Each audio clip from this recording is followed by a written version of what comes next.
And what's going on, YouTube? It's your boy, the D20 here, coming at you with this week's chapter review. I know, a chapter review that's on time, it's unheard of. It's impossible. It can't be. Well, it is. But anyway, just to give you a little update on what's going on. This week, we're only got One Piece and not Black Clover, but My Hero Academia. Black Clover's on break, and I believe One Piece is going to be on break next time. So yeah, we're just gonna keep chugging along with however many chapters are going to be on. They're going to be available at the time I do these videos. Also, I know these videos have a tendency to run long, so what I'm going to do, I'm going to go ahead and start including the timestamps for the specific series in the description below, because I'm starting to realize that, hey, some of y'all might not be here for One Piece, Black Clover, My Hero Academia, or if we ever do add a 4 fucking series, because I really wish I'd been doing this when I was reading Haikyuu week to week. Seems like I gotta make a Haikyuu video, but that's beside the point. Anyway, so hey, we're gonna go ahead and get started. We just got 2 today, and I'm gonna start including timestamps in the description box below so that we can have those. Anyway, let's get to it. Shonen Showdown. Alright, ladies and gentlemen, starting us off this week is gonna be Eiichiro Oda's One Piece, chapter 991, Let Us Die. And yet again, to be noted, we're nearing that 1,000 mark, so after this one, we got 9 more. Looking forward to something special when it comes to 1,000, but we're just gonna have to see when we get there. Anyway, the chapter opens up in the Great Hall with everybody noticing that Drake is from the Todoropo, and the samurai, they're also they're noticing that he's the one who was rampaging on the capital recently.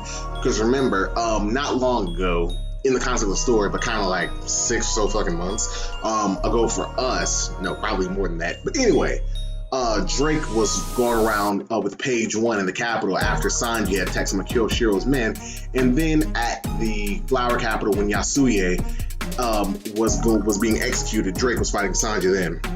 And then someone asked why Drake is attacking the numbers, and a couple of samurai, one of Kyogoro's men, who I believe is one of the Yakuza bosses, but I can't remember the name off the top of my head. He's saying that he could have sworn that person, being Drake, was just a dinosaur. And Kyogoro then goes on to state he must be one of their officers, which page 1, who also is an onlooker, states, why did he take out one of the numbers? And Drake, looking beaten, well, after being beaten by Queen and Who's Who, is looking on, breathing heavily, thinking back to when Kobe. I don't know, I got Kobe and Toby Ropo in my head. So anyway, when Kobe was telling him about Luffy during one of their meetings, telling him that when Luffy's a friend to you, he's close, but when he's an enemy, he's completely out of reach. Pretty much, Luffy keeps his friends close and doesn't fuck with his enemies. Which, speaking of which, lesson of the day, that's a good mentality to have. And then Drake asks, what does that even mean? To which Kobe states, Luffy has power to pull people towards him, to which Drake is yet again confused in the flashback. We flash forward, Luffy also breathing hard after taking out one of the numbers. He says that he knows him, and Luffy even questions, so you want to defeat Kaido? Drake then responds, I can't tell you the reason, but our goals are aligned. Then, I love this, Drake is intercepted by Zoro, who, yet again, if you don't believe Zoro is the first mate of not the One Piece Pirates, Drake is the first mate of the Straw Hat Pirates, what the fuck are you doing? Because yet again, Zoro, for the umpteenth time, pulling some G shit, going on to question Drake, telling him don't pull in crap like this at the last minute, and also telling Luffy that this is the guy, this is one of the people who sank to being under Kaido's wing, like Hawkins. He then, he, being Drake, then goes on to tell him that he's been flushed out of the position, that he's been kicked out of the position that he was in with the Todoropo, that he has nowhere to go. Zoro, yet again, rightfully questioning him, telling him, okay, so we're going to be your next shelter, we're going to be the next people you turn to. And Frankie overhearing it says he doesn't trust a guy who turns coat that easy, which is yet again a good a good stance to take in a situation like this. The Jinbei also retorts, telling Drake to stay away from, telling Luffy to stay away from Drake, and even go on to say that even in the world of pirates, there's a code of honor. There are things you do and don't do, and him being so flippy floppy is something that Luffy shouldn't take kindly to. But it looks like Jinbei, Frankie, and Zoro all don't. But Luffy being Luffy, it's like, all right, bet he's on our side now. To which all three of them rebut, but no, Luffy being Luffy, he's not hearing it. One samurai then comes over and tells him to get into the castle. Alrighty, and then Drake goes on to say that he should have figured. I believe he noticed Page One and Ulti coming towards them, to which they both recognize him. And the samurai then go on to try to intercept them, but Page One and Ulti, being who they are pretty much mowing down the damn samurai. Luffy recognizes them being, as he had a altercation with them earlier, remember? After he met up with Yamato, he headbutted, he clashed a headbutt with Ulti, who actually was able to blow him back, and he fought Page One briefly. Sanji recognizes Page One as the dinosaur that he fought briefly during the capital, and then he recognizes Ulti as a cutie. Page One then yells out, as he's mowing down more samurai, you'll never get another chance to see Kaido, Straw Hat. But Usopp intercepts Special Attack, Green Star, Skull Blast Grass. And Page One is blasted, but yet again, as we saw from those chapters where Luffy was clashing with them, the dinosaur Zoan fruits are very durable, so Page One's not gonna stay down. And speaking of which, y'all gotta stop this Page One slander. Look, here on the D20 channel, we do not slander Page One. That's just not something that's done. He's not an Allosaurus, he's a Spinosaurus, my favorite type of dinosaur. He will not be slandered. But anyway, going on. Ulti, she screams, Pei, worried about him, and she goes around to see who did it, and when she sees Nami, and then Usopp in the panel, you see Nami, who's in a speech bubble says, my favorite kind of pest control is getting rid of lizards. I hope you're ready for this. And in the next panel, Nami turns around and slaps Usopp over the head because it was Usopp saying that while he was hiding behind her. And then Ulti in the background, well, no, not Ulti. Well, Ulti in the background, she's saying it's that woman she did, is saying that to Page One so he can get his comeback. While Usopp says that he'll spray them with Repticide. And then Nami turns around, telling them that wasn't me talking, but whatever, the battle's already started, come on. So hell, thanks to Usopp, she's been dragged into this shit, so they gotta fight Tobiropo. To which they both just start to run away. And Usopp, being King Coward himself, it's kind of funny, he says that, her words don't match her actions. Which Nami retorts that, hey, you ain't the one to be talking. But we then see twin panels of Page One in his full Allosaurus, not Allosaurus, he's a Spinosaurus, a dope ass dinosaur, saying that they won't escape. And then Ulti goes along with him, saying that she wants vengeance for her Pei, as they run to catch up with Nami and Usopp. Okay, so it looks like Nami and Usopp are going to be facing Page One and Ulti. Yet again, this isn't gonna look, man. Like I said, on this channel, we don't slander Page One, but the fact that his opponent is gonna be Usopp, people are gonna be slandering Page One. My God. Anyway, Sanji yells out to Usopp saying that he's counting on him to keep Nami safe. Luffy wants to go ahead and get to Kaido, so he can catch up and help Kinemon and them, but. Then Luffy, he gets a premonition, most likely from outer space hockey, telling Sanji to close his ears. And then we see Apu yell Slash, and telling him to listen to his fighting music, which yet again, and just gonna give you a quick spoiler for what's coming up on the next freaking page. We still don't know the name of this man's fruit. I think it's gonna be like the fourth time we've seen him attack. Well, only a shame. I think it's like the fourth time we've seen him attack. And then even we're about to get a proper title card for him, but still no name of his fruit, which I'm kind of getting tired of. Oda, come on now, just tell us the name of the man's fruit so we can know what we're dealing with. Anyway, Apu, he then laughs and remarks that they've learned, but he says it's a lot harder to fight in silence than you think.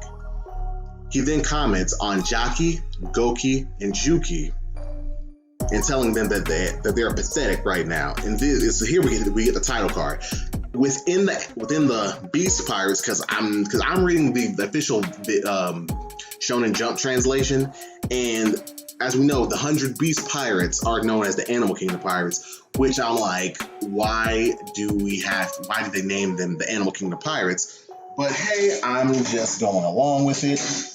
Although I will continue to refer to them as the Beast Pirates. Hold up. Gotta do this right quick. Alright. And yet again, he's their informant. So he's not even a headliner. Well, he's probably like a headliner or something, but we don't see an official like he's a headliner in his title card. We see him as the Animal Pirates informant, and in quotations, he's still captain of the On-Air Pirates. Which yet again, a lot with Hawkins' crew and his crew, and even Drake's crew, I'm starting to wonder, like, where the hell are their men? Did they just become random beasts when they joined, or are they like somewhere hiding, specialized squad, or what?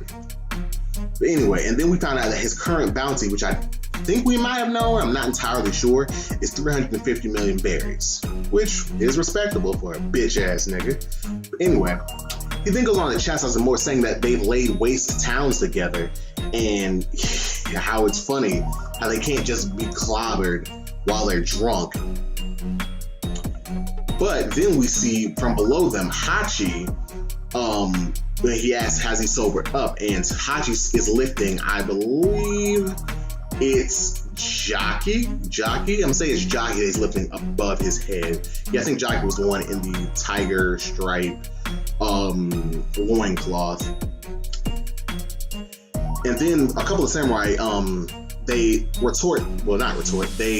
speculate out loud that he might be some kind of animal trainer, that he might be the one who's in charge of them. Because it should be noted that when the numbers did arrive, I believe Apu arrived with them. So he might double not only as an informant for the Beast Pirates, but he's also in charge of the numbers. It might be like a secondary job.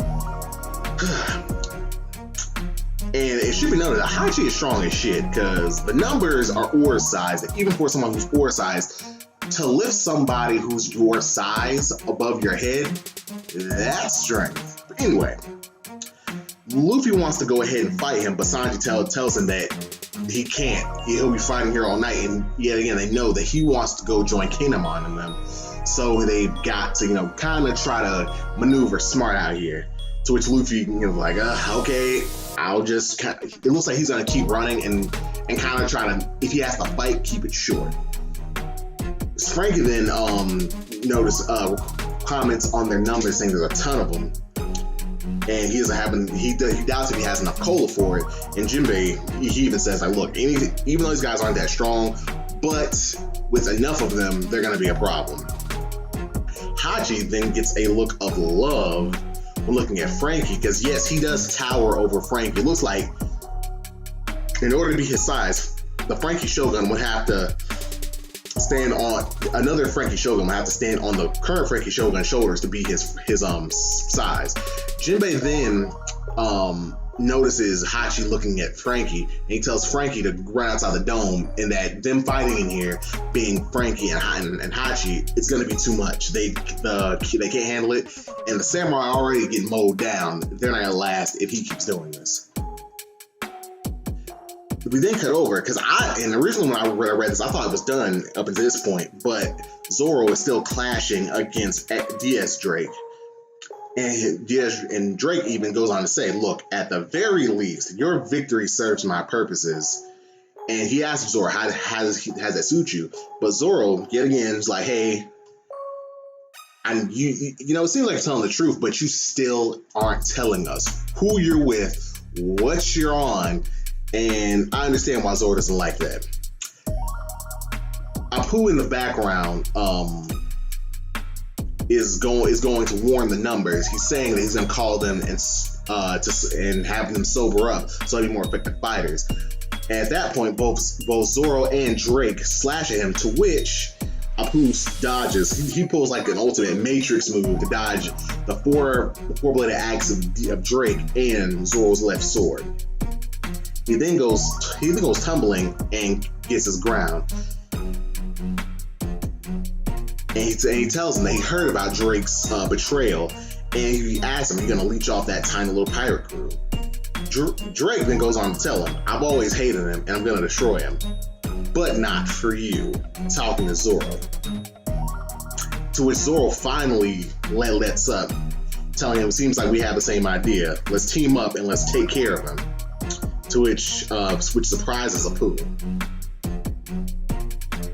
They're then fired on by a rain of bullets, to which Queen says, "Oh, Drake, don't think you can just waltz out of here, you traitor. No, make that spy."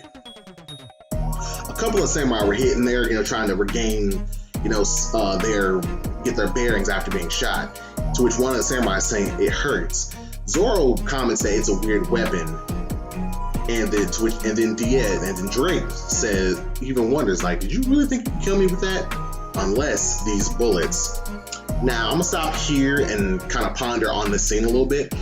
Those bullets, originally, when I read the chapter, I'm like, okay, those must be sea stone bullets, because yet again, at least for Drake, now Zoro, if he's shot by sea stone bullets, as long as I hit a bone or break some shit, or hit an organ, he's good to go.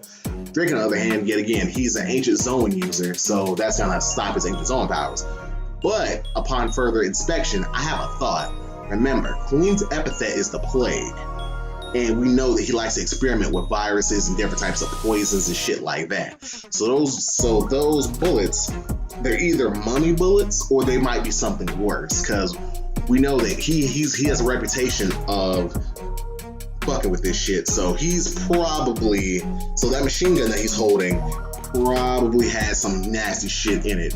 But before we get an explanation of what's happening, we cut to the top of Onigashima, outside the Skull's Dome. Skull's Dome. Anyway, we see Jack getting fucked up. And we can see he's got a couple of scratches on his eye. Yet again, another sword stuck in him. He's taken a beating, and his right tusk has been severed. And we see, and this is one of the things that I enjoyed about this chapter, Kaido actually steps in to help Jack after he falls, saying that, hey, that's enough. And the other scabbards, because the only scabbards who fought thus far have been Nekomamushi and Arashi, and the others are, they see Kaido's finally getting involved, so they're like, okay, we need to step up. Kaido then says that Jack is one of his lead performers, his handpicked lead performers, and he will not stand back and watch. He then tells Jack that he's one of his most valuables. He's not going to stand back and watch, stumble over my words, as one of his most valuable men is killed. Jack then goes on to tell him that he failed him, but yet again, this is it's not the way I expected Kaido to act in this situation, because honestly, it's quite rational. He says, "No, this doesn't make you weak." He says that rather they're just that strong.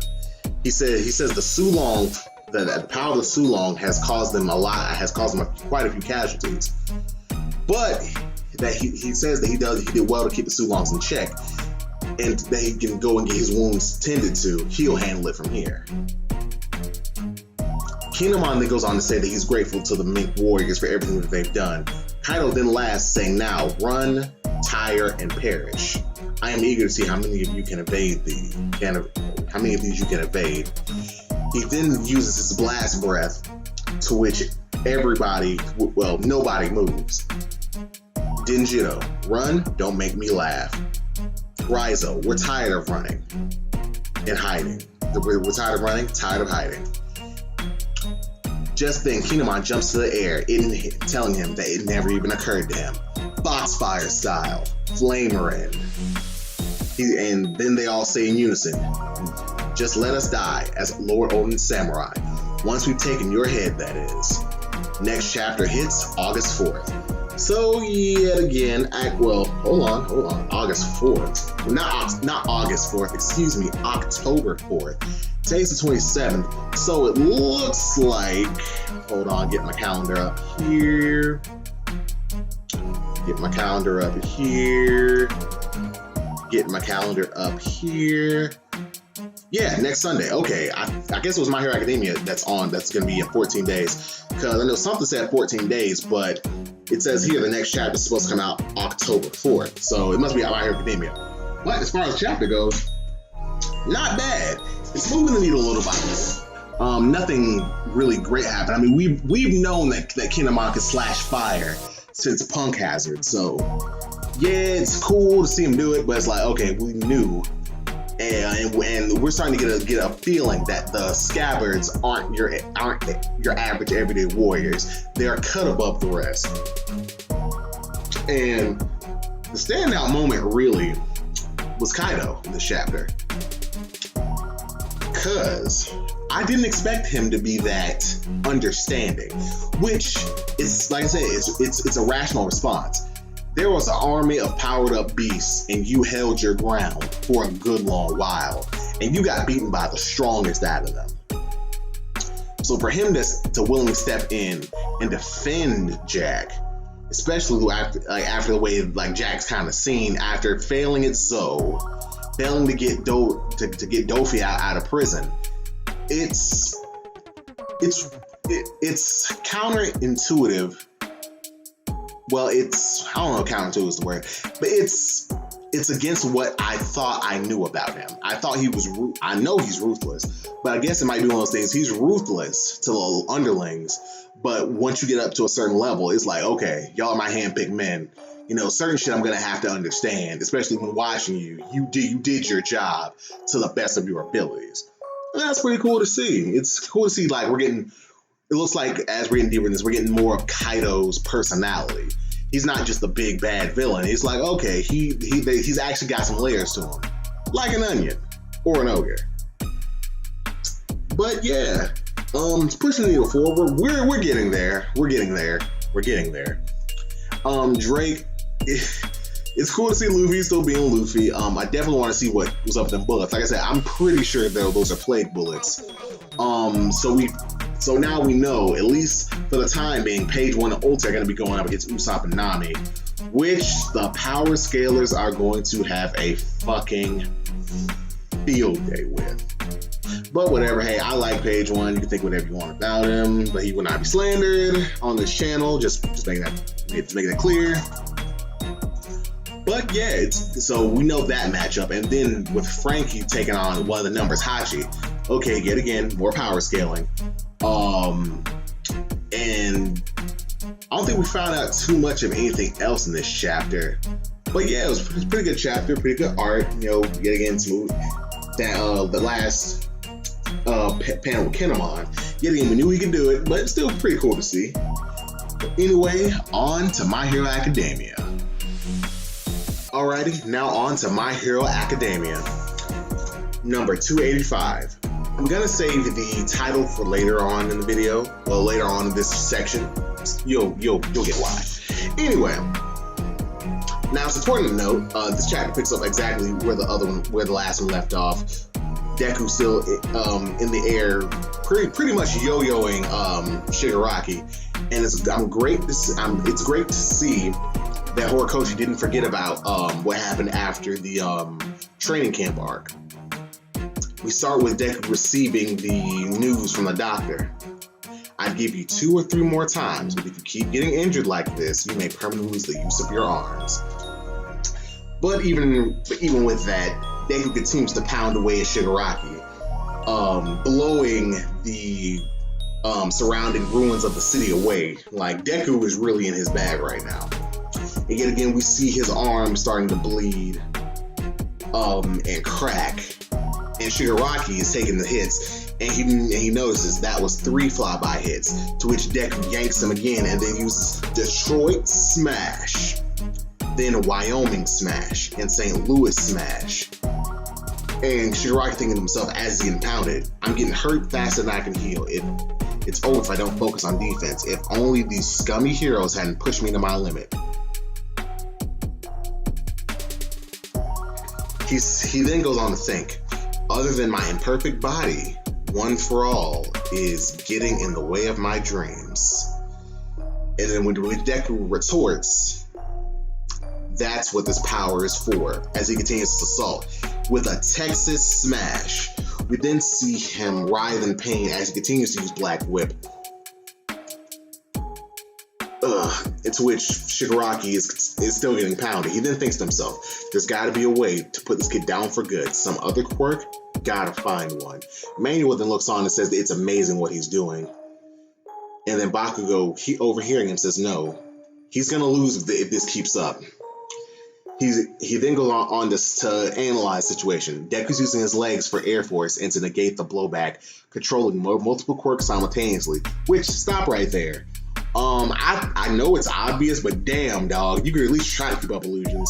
So so everybody witnessing this firsthand, they know Deku has multiple quirks now. It's taking every skill he's got to keep Shigaraki in the air. But since the first hit didn't seal the deal, it's now an endurance match. Deku can't last forever against the guy who can regenerate, which is true. Deku isn't equipped for this. Like, his body still can't handle 100% One for All, and if he wasn't using 100%, he wouldn't be in this fight. I think he's up to 40% naturally without him breaking a bone every time he moves. So there's that. Baku then goes on to say in a few minutes he'll be dust and have his power taken from him. He then goes on to ask Todoroki if he's finished with the first aid, to which Todoroki responds, yeah. He tells him, shut up, grab onto me.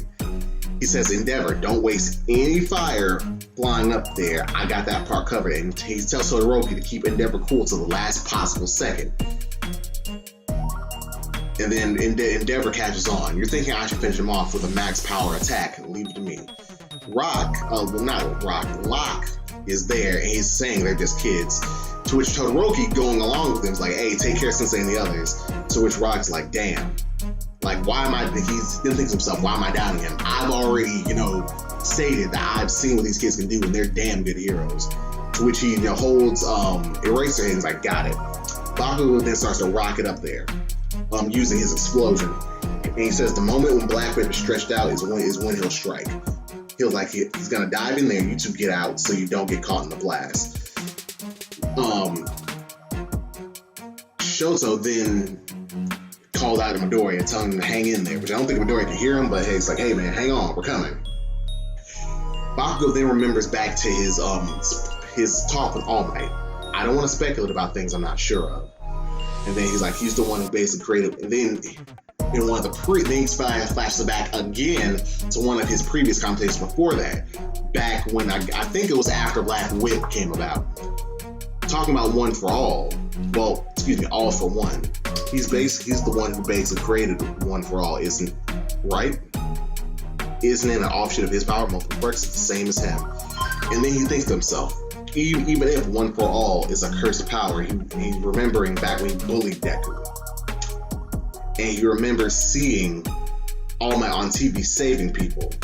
At the same time, he remembers being friends with Deku, he remembers looking up to All Might, he remembers everything he did to Deku, including when he fought Deku the first time after joining UA.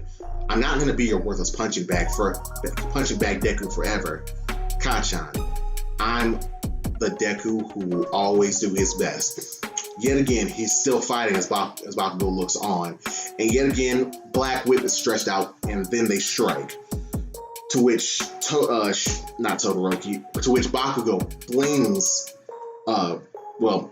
throws Endeavor, and Endeavor gets Shigaraki in a full Nelson, and then it surprises Deku because he didn't see them coming. He's been so focused on beating Shigaraki down that he is doing nothing but that he didn't even notice them coming up. Shit, if that had been a League of Villains, he'd have got caught because he has not been paying attention. To which, and as he's surprised, Endeavor looks over to him and tells him to get out of there. And Shigaraki's like, damn it, you again. To which he uses a prominence burn to blow his shit away. But as he's being assaulted by the flames, we see a black orb start to appear in what I believe is his psyche, and a hand stretch out of the darkness. Tomura, lend me your body. And Endeavor, as he's looking the flames, is starting to notice he's not down. And they then look on Bakugo and Shoto, and they call out to him. But then we see 3 tendrils impale Endeavor. Now, it's important to note that these are the tendrils that we saw him use during his fight with All Might, when he takes quirks and when he wants to assault someone. I believe it was Magna, when he used this on Magna to forcefully activate her quirk.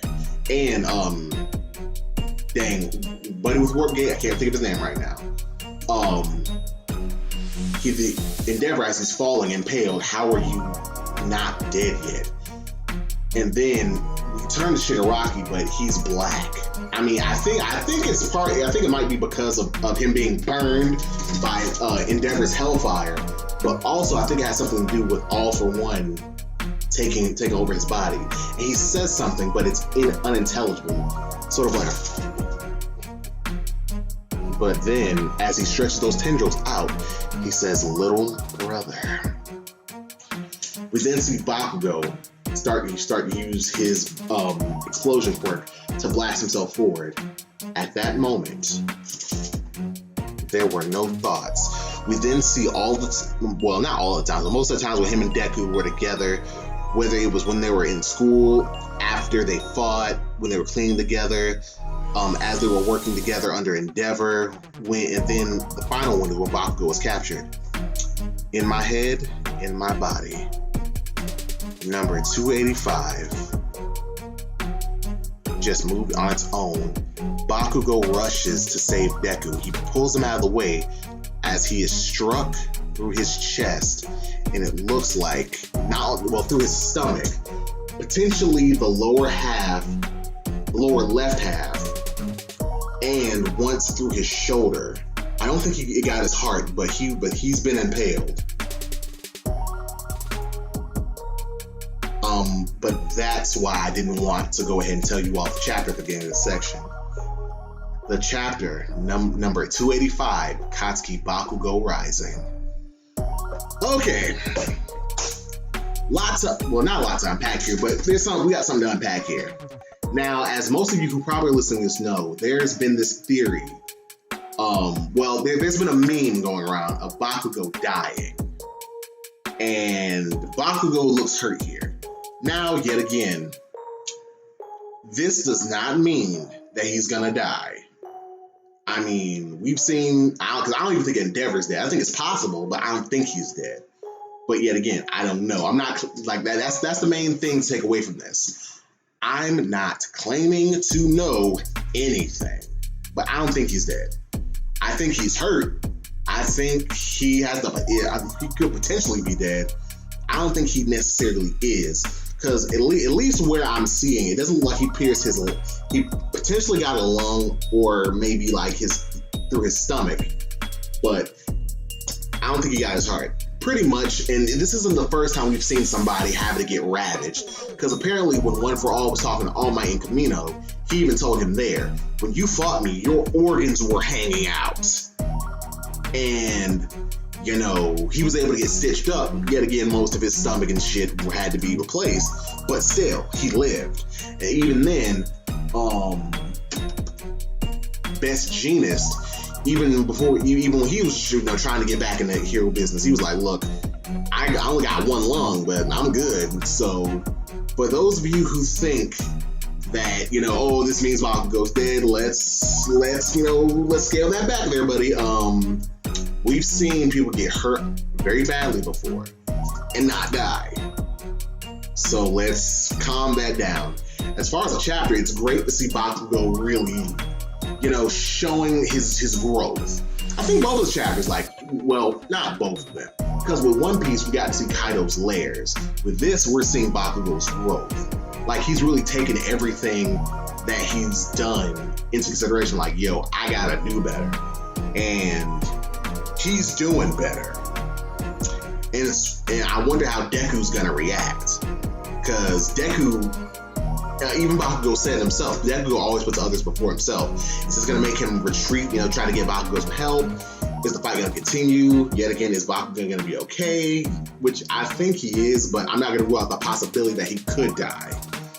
But yeah, this definitely, like, I'm not gonna lie, like, there are potential death flags here. We're seeing Bakugo's growth. We're doing a lot of flashing back. I mean, the only thing that I would say would seal the deal is if we learned something about Bakugo that we never did. Like, so potentially, but tropiness aside, I don't think he's dead. I'm hoping he's not dead, because I honestly do think we got a lot more to see from Bakugo instead of just him dying here. But I will say this: if Horikoshi does end up killing off Bakugo, it'll throw everybody for a loop. It'll definitely throw everybody for a loop, because with him kind of being Midoriya's, not Sasuke, because people make that comparison like, oh, he's Midoriya Sasuke. No, Midoriya Sasuke, his ultimate rival, quote unquote, is Tomura Shigaraki. He is his dark image. For every good thought Deku has, wanting to be the symbol of peace and wanting to bring hero society into a new age, Shigaraki wants to be the symbol of evil and bring hero society into a new dark age. So yeah, I do honestly and genuinely think that Bakugo is important, but I do realize that would be one of the most surprising things that Horikoshi could do right now. And I have to give him points. Like, I don't like pointless death. Like when it's like with Walking Dead. Like with that series, at the end of every season, you knew somebody was gonna die. It's just, somebody's gonna die. It's a season finale where it's gonna be the villain, or it's gonna be one of the heroes. Somebody's getting the fuck up out of there, and that's just it. But killing off one of the most loved characters and making his death mean something, that'd be some cool shit. But honestly, I think that's all I can really say at this point. Like I said, he got hit it looks like he got hit in the shoulder and through the stomach. I don't think his lungs or heart was touched, but I could be wrong. But like I said, we've had injuries like this before with Vegetables and All Might, and they lived. So I'm definitely looking forward to next chapter. I hope no delays happen, because boy, well, like it's just a lot. And even then, I think it's gonna be a couple. I think we're gonna get Deku noticing, but I think it's still gonna be a couple of chapters more before we get like a definitive. Is he dead? Is he alive? Like, what's the aftermath of this? But anyway, that was number 285 for My Hero Academia this week, and on to the awards. And now time for the awards. There's gonna be a gold and a silver medal, because neither chapter were really egregious. Like, if it's like, I'm just gonna let y'all know now. If it's ever one time where we have like two chapters and one's just fucking horrible and the other's great, even though there are only two, I will give a bronze medal. But this time was not that time. Hopefully we never have to do that, because I love all the series that I review. Anyway, on to the awards. Bringing up second place, the silver medal is going to go to One Piece. Yet again, good chapter. We got Steelers from Kaido, and it's good to see the story chugging along.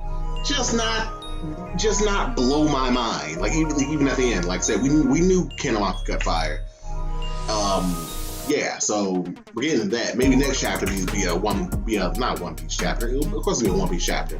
It'll be a blow me away chapter. But this one, it's still good. Just not a lot to unpack there. There's some stuff like, hey, we're waiting on like some payoff, but yet again, not bad. All right, bringing up gold.